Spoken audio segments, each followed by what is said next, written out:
శ్రీమాత్ర నమః.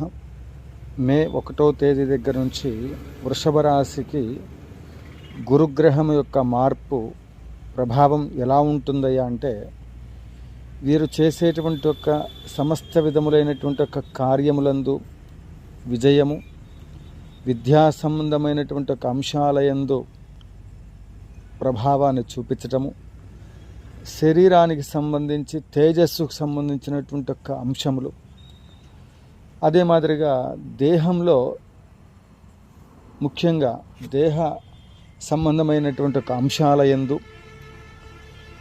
ధనపరమైన అంశాలయందు పూర్తిగా జన్మంలో తన వృషభంలో ఉండడం అనేటువంటిది ఈ ప్రభావము అత్యద్భుతమైనటువంటి ఒక ఫలితాలని ఇవ్వడానికి అవకాశం ఉంది.